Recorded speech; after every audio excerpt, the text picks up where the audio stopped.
Shalom Chavrim, I'm Stephen Ben-Nun. You're watching Israeli News Live here on World Harvest Television Network. Delighted to be with you once again, and going to be looking at some very interesting topic this evening, preparing for a new world order. Now we're going to actually go a little bit different maybe than what you're anticipating on this subject, but before we get started with that, I'd like to kind of highlight some of the things we've been seeing here this week. Of course, everybody knows about the eclipse across the United States.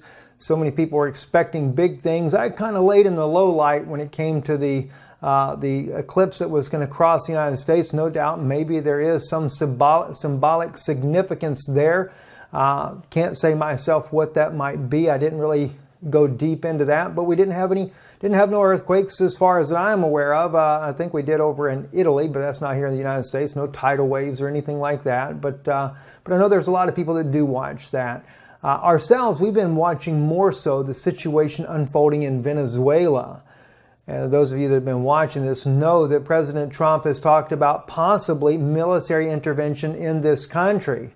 When I brought this up on Israeli News Live on our YouTube channel, that kind of sent a flurry of people a little bit upset, saying, no, President Trump never said that, only to be followed up day after day with nothing but article after article from news sources all over the world talking about the United States' possible military intervention in Venezuela.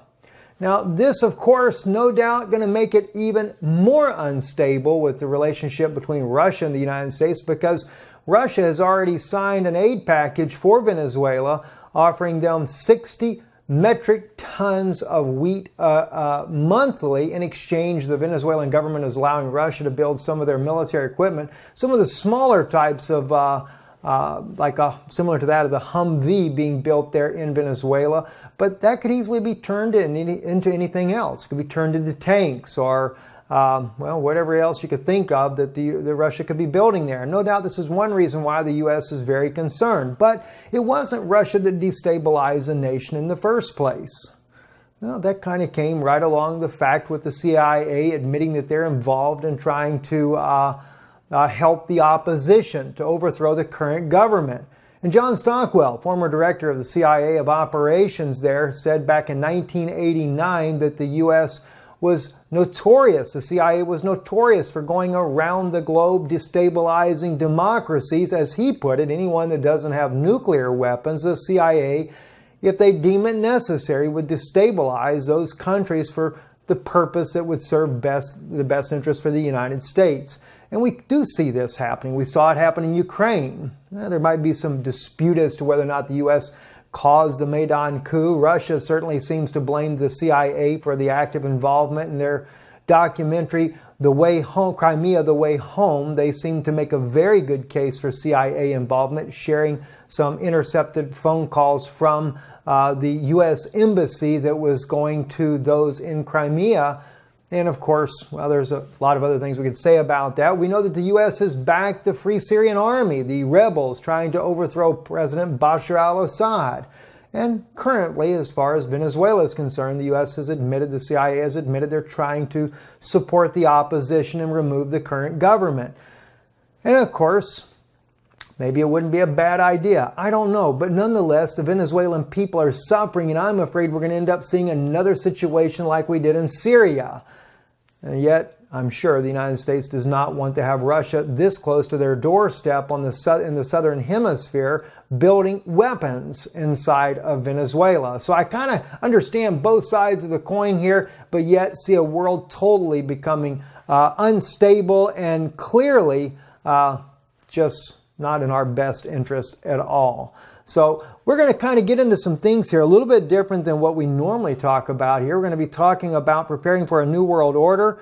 And of course, we're going to be looking at some issues that are currently going on in the United States. And really it's what caught my attention. It's from a website called Media, ITE. They were posting a CNN broadcast where Angela Rye, statues of Washington, Jefferson, and Lee all needed to come down. This was on August the 17th, 2017 that this was posted here. And it really caught my attention. I did take time out. I listened to the CNN post there that they were doing on this. And this all came after President Trump, as they put on here in the quote on CNN, as Trump defends monuments, Duke statue defaced. Now, I myself, when I realize that a lot of the African American community that would like to see Confederate statues removed, I do have a sympathy and understanding of the bigotry or the racism that goes behind anything to do from the era of slavery in the United States. And I do deeply understand this and the reasoning why they would want these statues removed. In fact, though, when it comes to the first president of the United States, George Washington, that one kind of caught me off guard. But again, the reason why Miss Angela Rye says this is because, as she states, George Washington actually owned slaves. And this is one of the reasons why for pushing removing of George Washington's statue in the United States.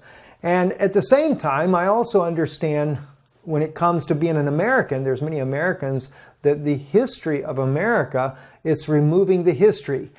We've seen a lot of things that have happened over the years, the Confederate flag being moved from different courthouse buildings in the South as this push has been going to remove these objects that are considered inflammatory for some communities. And at the same time, I realize this is not just limited to the United States. And as I began to look at this a little bit more carefully, I realized there's a trend going on, and a trend that maybe we're totally missing the reason why it's happening. Let's look at this article right here from RT. Neither conscience nor reason. Russian MP blasts Polish bill targeting Red Army monuments. Again, though, we have to understand the Polish people. What do they feel about Russia when Russia came in to drive back the Germans? Well, my wife grew up in the former Soviet Union, so she understands what it's like to live under communism.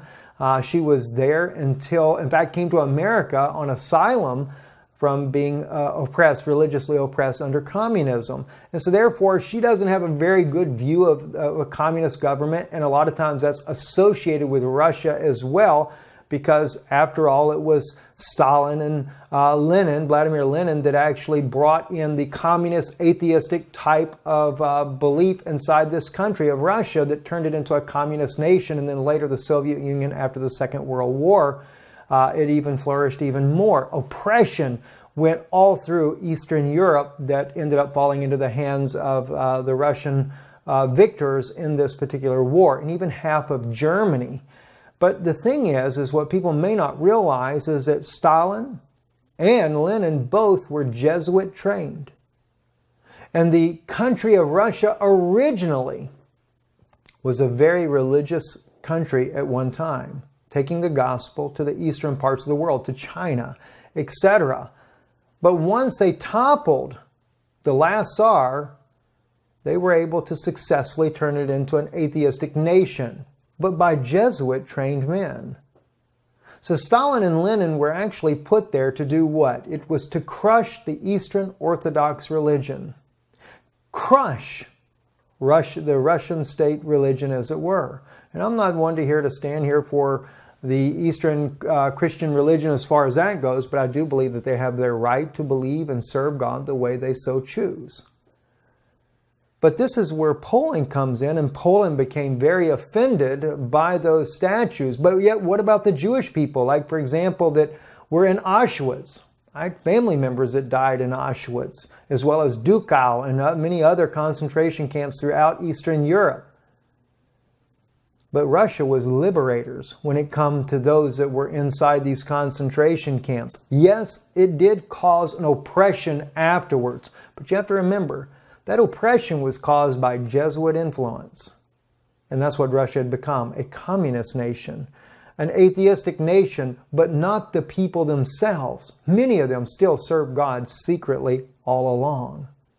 But because of the bitterness of what the Poles felt by Russian occupation under Soviet, as far as a state under the Soviet Union, there is a bitter hatred towards those memorials, those monuments inside the country where the Red Army liberated them from the German occupiers. And they've long forgotten Nazi Germany and the evils that they did. Well, You have to keep in mind, too, there were a lot of collaborators in Poland as well with the Nazis to get rid of the Jews. That's why many of them don't like Russia to begin with. They didn't want the liberation, because for them it was not liberation.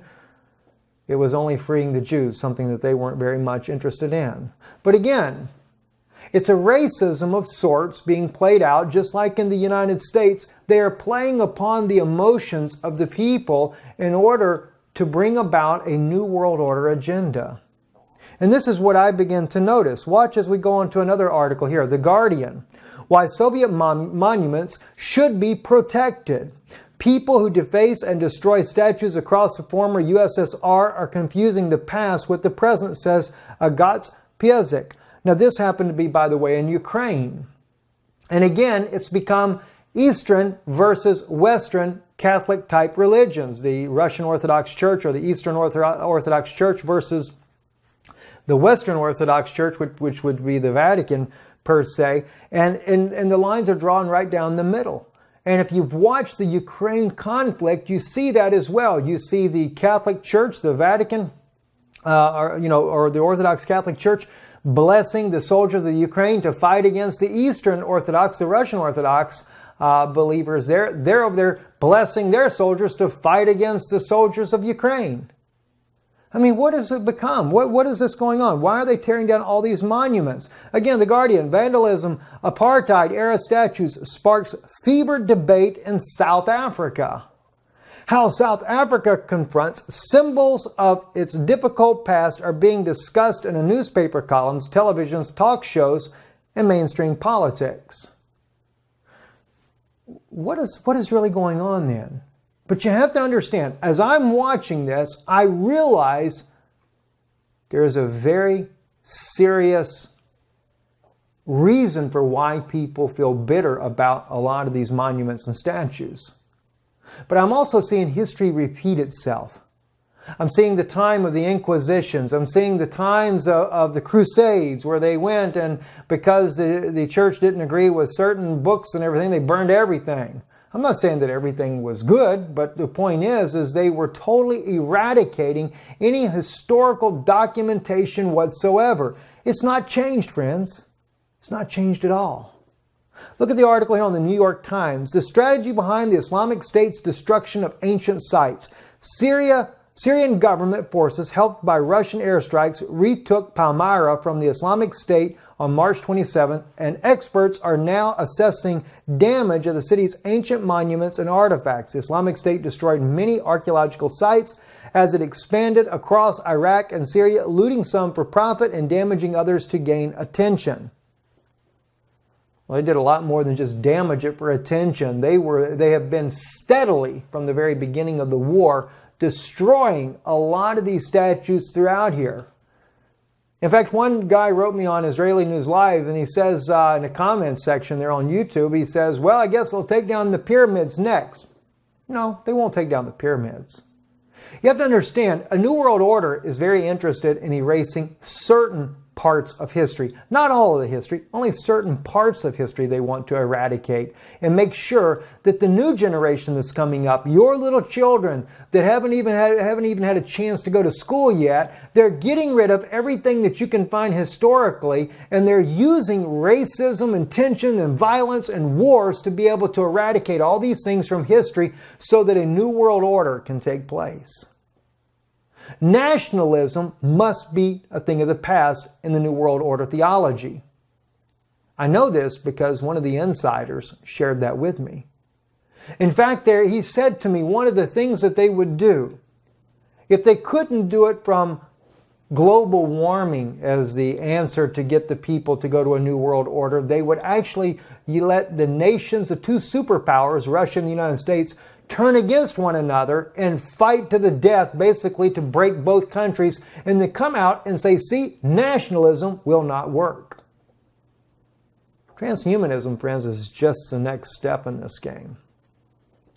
Another article here, CNN. U.S. Iraq says ISIS blew up a famous Mosul mosque. The United States and Iraq and ISIS blew up a historic mosque in Mosul that was the ideological heart of the terror group and the birthplace of its self-declared caliphate. Well, what was the purpose for blowing the mosque up? But you know what's interesting? It's not just limited to the statues. It's not just the George Washington or the Jefferson or the Robert E. Lee statue in the United States that's fueling tensions, that they're using that racial divide to destroy the historical documentation, or the Red Army where they fought in World War II and they're going to tear down all the statues there. And it's not just in the Middle East where ISIS is destroying certain Babylonian statues. It's not just the statues they're destroying also in the Middle East, such as Syria, Iraq, and other places, but they're also destroying the ancient documentation, the writings from the Eastern Church as well. The churches that have been destroyed in the Middle East are unbelievable numbers, and the ancient documents that have been burned or looted or taken or hidden or whatever the case may be. Why? They're eradicating everything they possibly can. So when the New World Order is ready to fully unfold, your children will have no idea any of these things ever existed. That's why it's a global event. South Africa, the East, Syria, Iraq. Do you realize when the military went into Iraq and overtook Iraq, one of the first places they went was the museums? They toppled the museums. They took all the ancient artifacts out of there. All the old documentations, all the ancient writings that were on stone that were thousands of years old, older than anything that we have, even biblically speaking. They took it. Where'd it go? So it's not just statues they're looking to take down, but even the mosque, the churches. In this article here on WND, the destruction could amount to a war crime according to the UN Human Rights Council. Such intentional destruction is an attack on the religious and cultural heritage of the Iraqi people and the whole world, the UN said Friday. International humanitarian law clearly prohibits such acts, and perpetrators who target these objects while being aware of their religious and historical character may be held accountable for war crimes. That's just to make you feel good. It's the agenda. It's what they're doing intentionally. They don't care about the war crimes. Has nothing to do with it. Nearly 200 Christians on WND exclusive. Churches destroyed in a surge of violence. Documents what the mainstream media failed to report. Here was a surge of anti-Christian violence by Muslims around the world that included the destruction of nearly 200 churches in Nigeria during a short period around October, according to a new report from the Gatestone Institute. Why are they destroying these churches? Don't worry, as they did in Iraq, they'll also take out the mosque as well.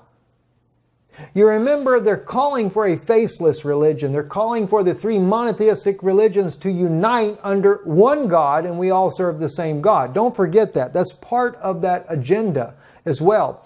Global research. Iraq, the ultimate war crime, erasing the history of Mesopotamia, the destruction of Nineveh.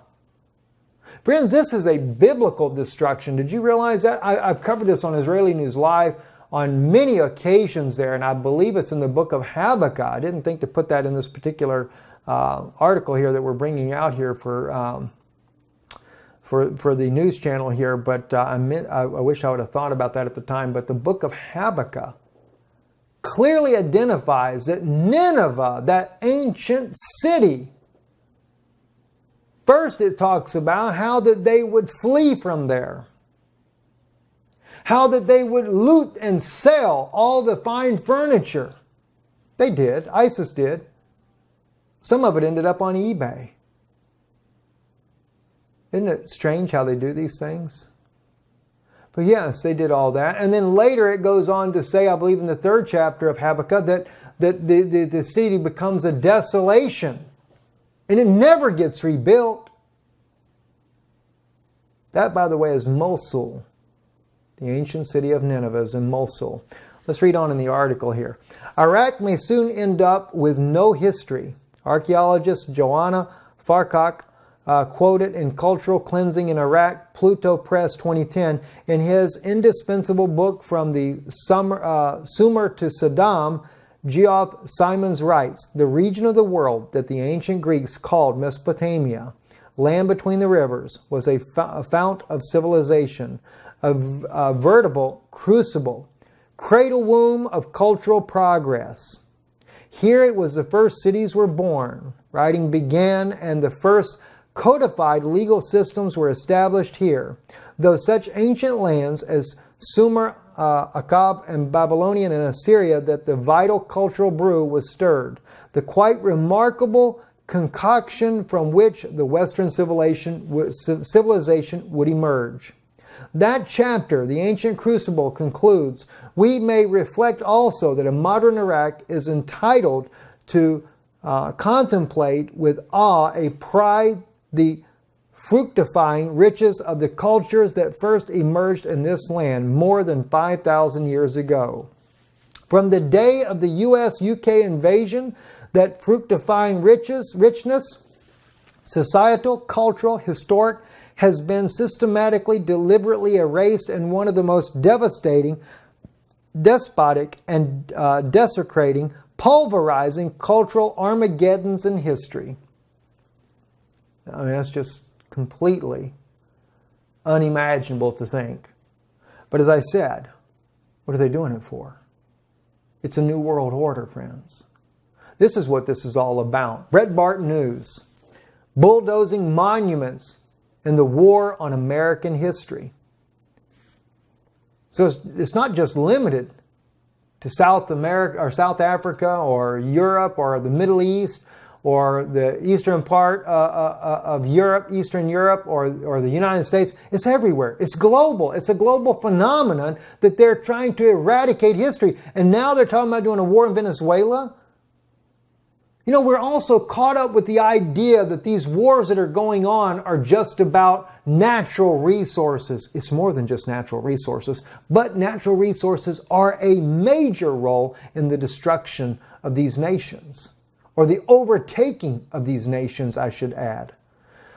The article here in Breitbart reads as this here.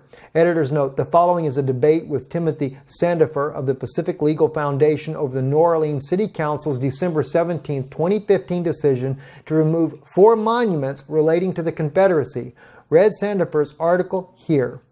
On December 17th, the New Orleans City Council voted to remove 4 Confederate statues from the city using obscure nuisance laws to strip these over 100-year-old historic monuments from their places of display.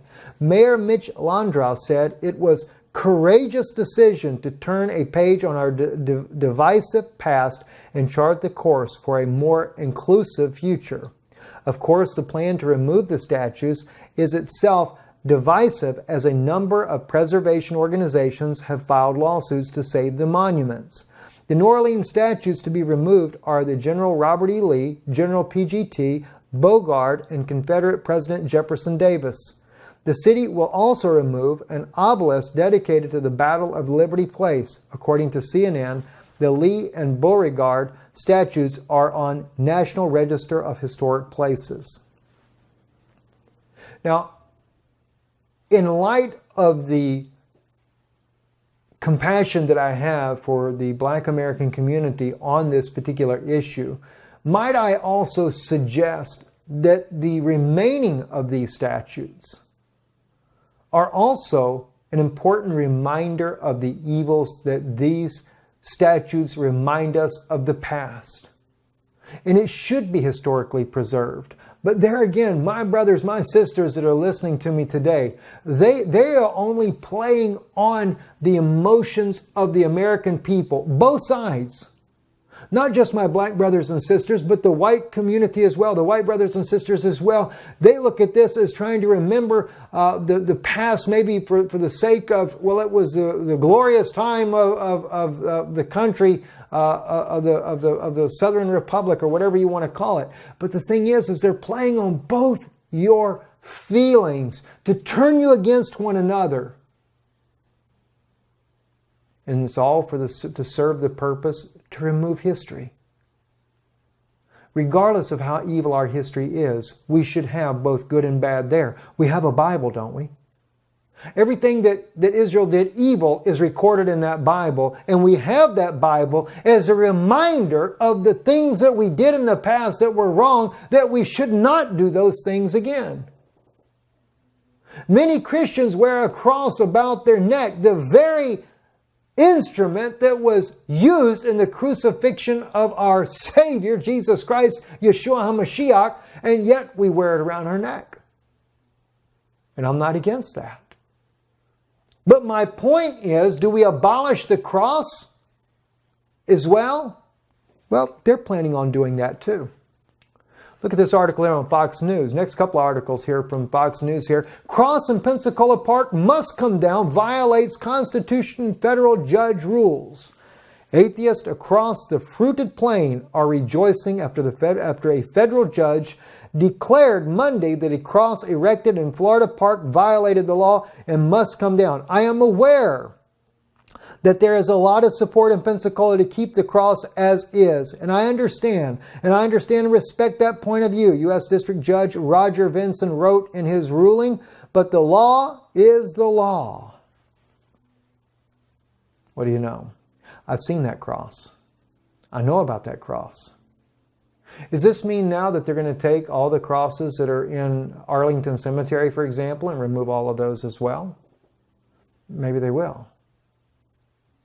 You have to understand, in a new world order, there's no Jesus, there's no Muhammad, and there's no Moses. It's a faceless religion. It's inclusive. Well, maybe you could say Jesus if you want, and maybe you could speak about Moses as a Jewish person, and maybe you could speak about Muhammad as a Muslim. But the New World Order is going to eradicate everything, historically, the nations, the glory days of America or Russia or Europe or Germany or South America or any of these other nations here that lived on nationalism. Nationalism in a new world order must die. And that's what they're planning for you. Other article as well from Fox News, this one here from 2017, June 30th, University to remove cross and Bibles from campus chapel. East Central University said they will remove crosses, Bibles, and other religious symbols from a campus chapel to appease a bunch of out-of-town agitators. It's unclear when the Oklahoma school will commence with the Christian cleansing of the Catherine P. Boswell Memorial Chapel. The chapel opened in 1957. This is the New World Order. I'm Stephen Ben-Nun. You're watching Israeli News Live.